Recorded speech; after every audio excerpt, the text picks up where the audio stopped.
John Elwood provides his best guess about October term 2017's last relists. Every June, before the justices leave town, they have one last impromptu conference to consider, and usually dispose of all the cases relisted after their last scheduled conference. In recent years, that has overwhelmingly happened on the last Monday of June, which is also typically when the court hands down the last opinions of the term. The resulting order list is usually released the following day. They're running a little behind this year, so it looks like the last opinions will come down Tuesday or possibly even Wednesday of this week. And so it appears that the mop-up conference will probably be held the afternoon of whatever day that is. Near as I can tell, that hasn't happened since October term 2012, when that conference occurred on the last Wednesday of the month, and everything came out on Thursday. The court granted 6 of the last 11 new relists, plus a 7th case that it had relisted twice. The court has not yet relisted any cases this week, but based on the cases it has not yet taken action on, it seems on course to relist 16 this week. If it grants a similar proportion of those cases, it should go a long way toward filling the December argument calendar. Because of the compressed schedule, I typically go light on analysis, and mostly just list the questions presented. October term 2017's last group of relists includes a few cases whose stay on the Supreme Court's docket has been especially puzzling for me, so I'll just note what they are. The first head-scratcher is E.I. DuPont and Amorenco vs. Miley, 16-1189, which sat on the court's docket for 385 days without action. The case involves a Fair Labor Standards Act question and also a question of deference to an agency's interpretation of a statute advanced for the first time in litigation. The next puzzlers are a pair of cases involving legislative prayer, Rowan County, North Carolina v. Lund, 17-565, which the court has rescheduled 15 times, and Bournemouth v. Jackson County, Michigan, 17-7220, which it has rescheduled 13 times.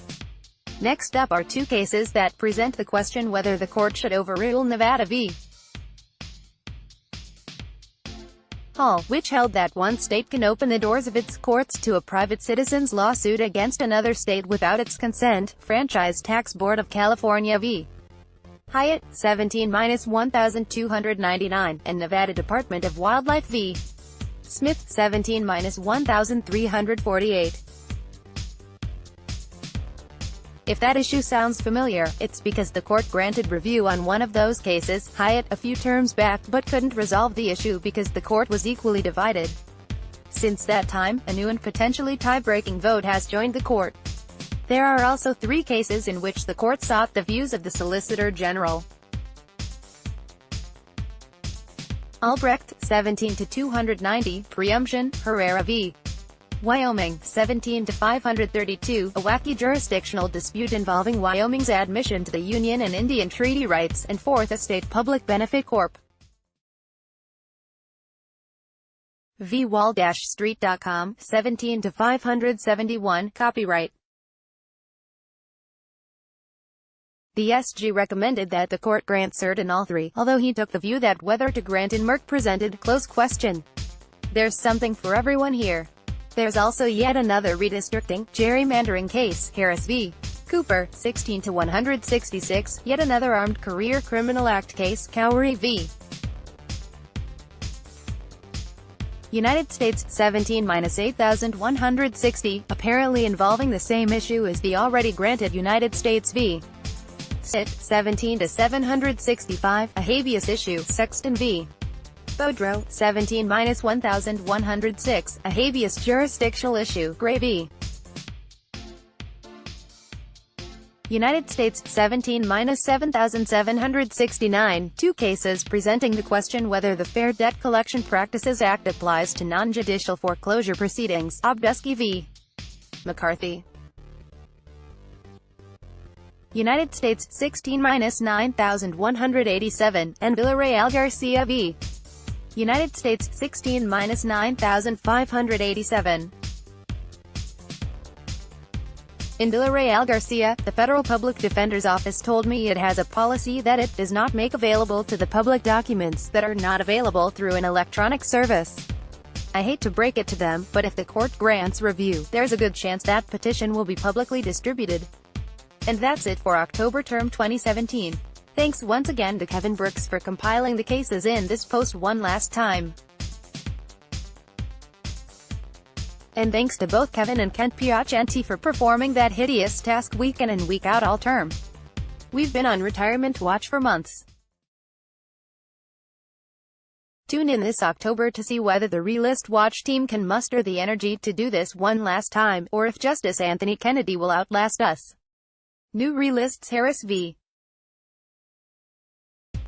Cooper, 16-166 issues. 1. Whether the district court erred in holding that a lack of discernible standards prevented it from striking down as a partisan gerrymander a districting plan when the plan's architect freely admitted it was a partisan gerrymander designed to elect as many Republicans as mathematically possible. 2. Whether the district court erred in holding that it could not, on the record before it, strike down a districting plan under the 14th Amendment when the plan was designed to secure partisan advantage for Republicans. And 3. Whether the district court erred in holding that it could not, on the record before it, strike down a districting plan under the First Amendment when the plan was designed to impose burdens on Democratic voters because of their political beliefs.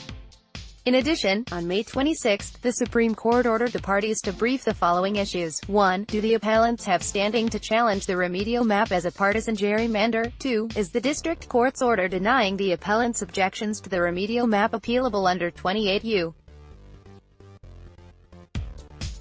S. See Section 1253, likely relisted after June 21 conference, E.I. DuPont and Amorenco. V. Smiley, 16-1189 issues. 1. Whether the Fair Labor Standards Act prohibits an employer from using compensation paid to employees for non-compensable, bona fide meal breaks that it included in their regular rate of pay as a credit against compensation owed for work time, and 2. Whether an agency's interpretation of a statute advanced for the first time in litigation is entitled to Skidmore v. Swift. I am attempting to obtain a copy from the Office of the Solicitor General, likely relisted after June 21 conference, Villarreal Garcia v. United States, 16-9587 issues. The Federal Public Defender told me that the FPD does not make available to the public documents that are not available through an electronic service. I am attempting to obtain a copy from the Office of the Solicitor General, likely relisted after June 21 conference, Merck Sharp. Albrecht, 17-290 issue. Whether a state law failure to warn claim is preempted when the Food and Drug Administration rejected the drug manufacturer's proposal to warn about the risk after being provided with the relevant scientific data, or whether such a case must go to a jury for conjecture as to why the FDA rejected the proposed warning. CVSG, May 22, 2018. Likely relisted after June 21 conference, Herrera v. Wyoming, 17-532 issue. Whether Wyoming's admission to the Union or the establishment of the Bighorn National Forest abrogated the Crow Tribe of Indians' 1868 federal treaty right to hunt on the unoccupied lands of the United States, thereby permitting the present-day criminal conviction of a Crow member who engaged in subsistence hunting for his family. CVSG, May 22, 2018.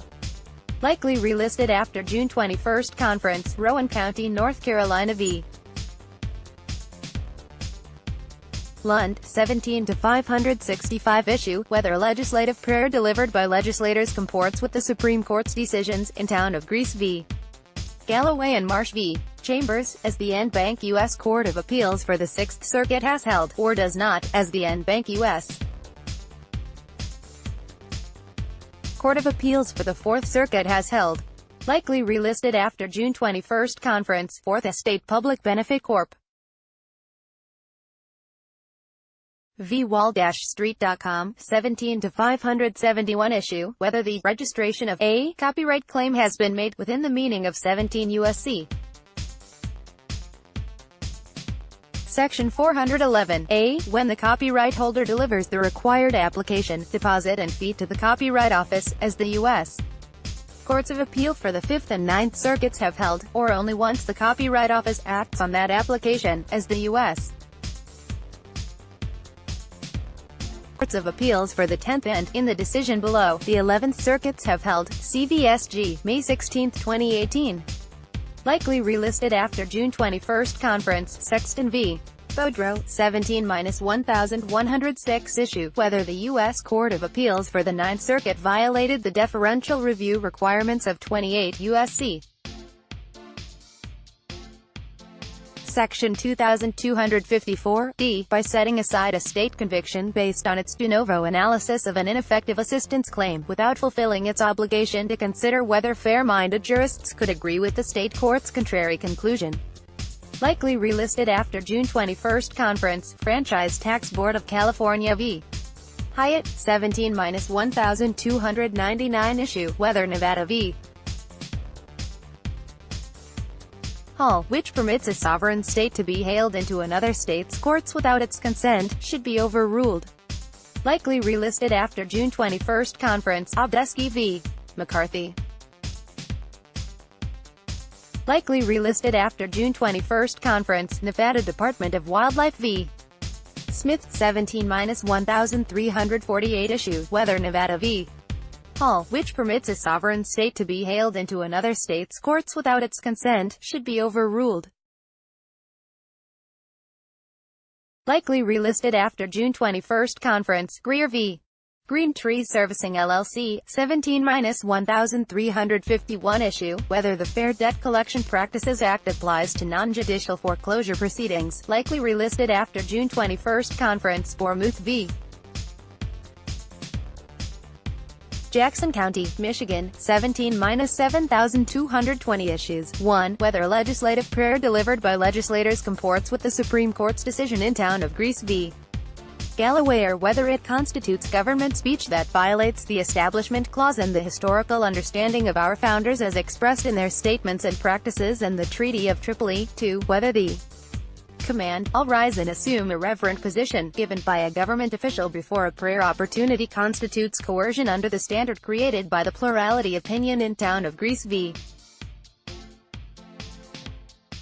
Galloway, and 3. Whether Federal Rule of Evidence 201 requires an appellate court to take judicial notice of evidence that is not subject to reasonable dispute when a party requests it.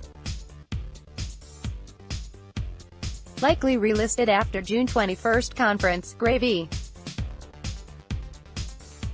United States, 17-7769 issues. 1. Whether the Article 1 military or Article 3 court system appropriately exercises jurisdiction in final military cases to conduct initial review of constitutional claims that arise after or in conjunction with direct appeal. 2. Whether 28 U.S.C.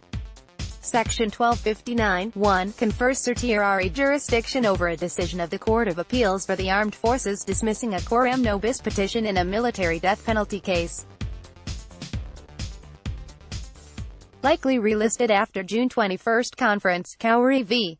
United States, 17-8160 issues. 1. Whether burglary of a vehicle or trailer being used as a dwelling place qualifies as generic burglary under the Armed Career Criminal Act, and 2. Whether, where the language of the state statute is plainly broader than the generic offense, a litigant must demonstrate that the state previously applied the statute in a non-generic way, in order to show the statute is overbroad. Likely relisted after June 21 conference, returning relists Saws v. Bauer, 17-742 issue, whether the U.S. Court of Appeals for the 10th Circuit's holding that law enforcement officers who stopped the petitioner from praying silently in her own home were entitled to qualified immunity because there was no prior case law involving similar facts conflicts with Hope v. Pelzer, which expressly rejected a requirement that previous cases be fundamentally similar, or involve materially similar facts. Relisted after the February 23, March 2, March 16, March 23, March 29, April 13, April 20, April 27, May 10, May 17, May 24, May 31, June 7 and June 14 conferences, likely relisted after the June 21 conference. Evans v. Mississippi, 17-7245 issue, whether the death penalty in and of itself violates the Eighth Amendment in light of contemporary standards of decency and the geographic arbitrariness of its imposition. Relisted after the February 23, March 2, April 20, April 27, May 10, May 17, May 24, May 31, June 7 and June 14 conferences, rescheduled after the March 16 conference, likely relisted after the June 21 conference, rescheduled before the March 23, March 29 and April 13 conferences. Gamble v. United States, 17-646 issue, whether the Supreme Court should overrule the separate sovereigns exception to the Double Jeopardy Clause. Relisted after the April 13, April 20, April 27, May 10, May 17, May 24, May 31, June 7 and June 14 conferences, likely relisted after the June 21 conference. Tyler v. United States, 17-5410 issue, whether the Supreme Court should overrule the dual sovereignty exception, which permits a successive federal prosecution after a defendant has been prosecuted for the same offense in state court. Relisted after the April 13, April 20, April 27, May 10, May 17, May 24, May 31, June 7 and June 14 conferences, likely relisted after the June 21 conference. Ochoa v. United States, 17-5503 issues. 1. Whether the Double Jeopardy Clause of the Fifth Amendment prohibits the federal government from charging, convicting and sentencing a person who has already been charged, convicted and sentenced in the court of a state for much of the same conduct, and 2. Whether the seriousness of the offense conduct is an appropriate consideration for a district court when fashioning a sentence on revocation of supervised release. Relisted after the April 13, April 20, April 27, May 10, May 17, May 24, May 31, June 7 and June 14 conferences, likely relisted after the June 21 conference. Gordillo-Escandon v. United States, 17-7177 issue, whether, when a criminal defendant has already been convicted of an offense in a state criminal proceeding, the United States may thereafter prosecute the defendant for the same offense without violating the Fifth Amendment's prohibition on double jeopardy. Relisted after the April 13, April 20, April 27, May 10, May 17, May 24, May 31, June 7 and June 14 conferences, likely relisted after the June 21 conference. Eaton v.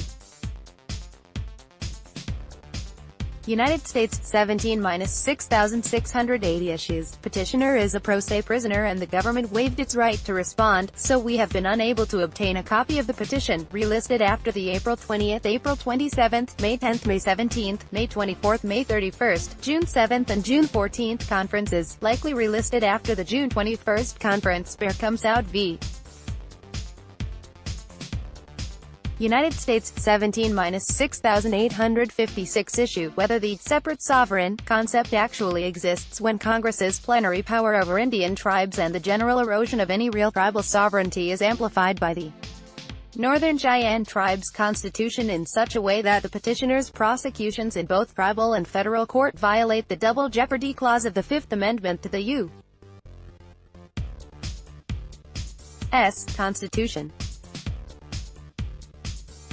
Relisted after the April 20, April 27, May 10, May 17, May 24, May 31, June 7 and June 14 conferences, likely relisted after the June 21 conference. Jordan v.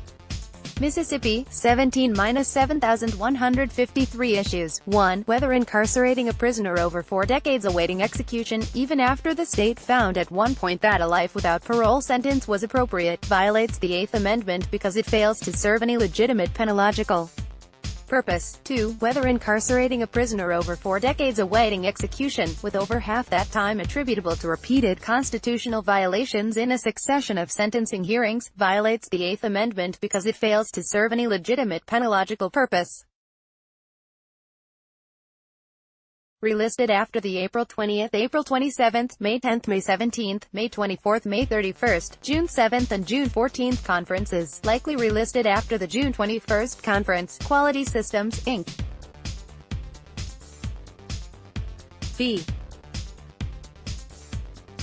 City of Miami Firefighters and Police Officers Retirement Trust, 17-1056 issue. Whether, or in what circumstances, a defendant must admit that non-forward-looking statements are false or misleading, in order to be protected by the Private Securities Litigation Reform Act Safe Harbor provision for forward-looking statements.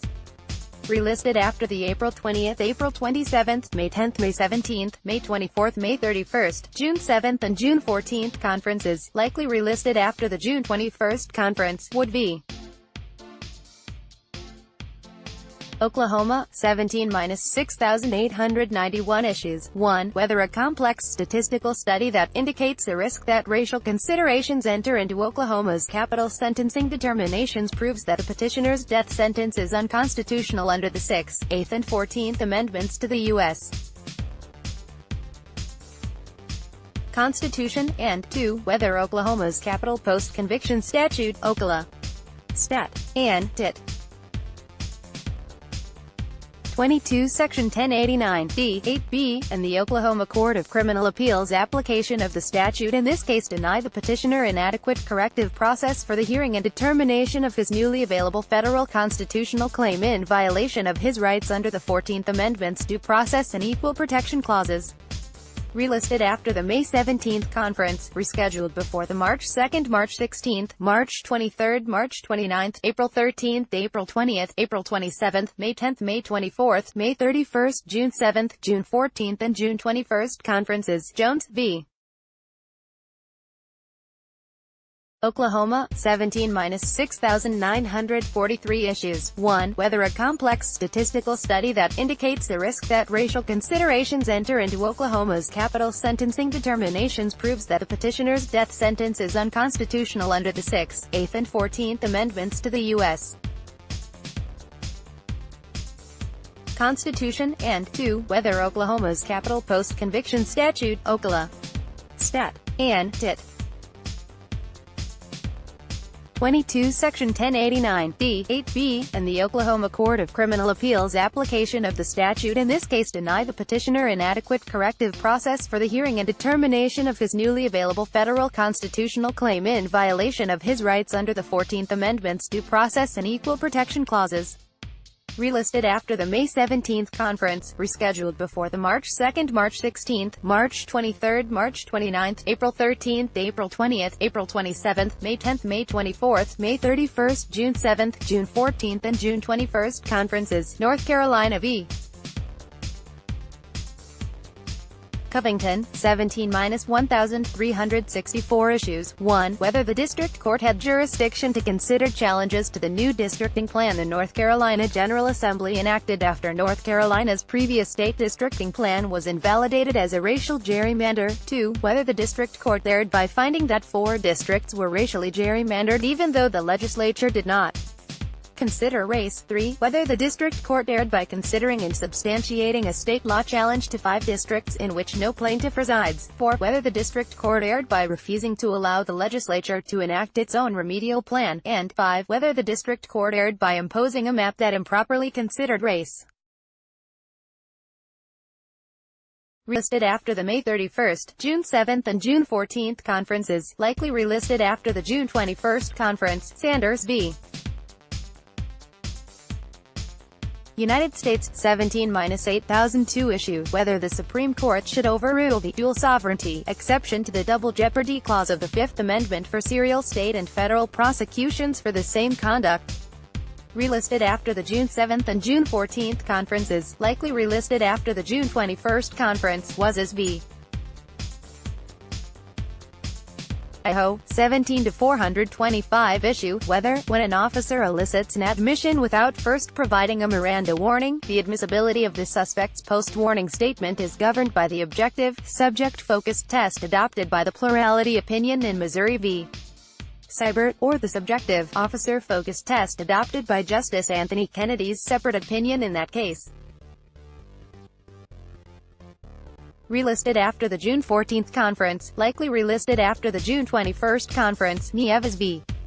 Bartlett, 17-1174 issue, whether probable cause defeats a First Amendment retaliatory arrest claim under 42 U.S.C. Section 1983. Relisted after the June 14 conference, likely relisted after the June 21 conference, Koschel v.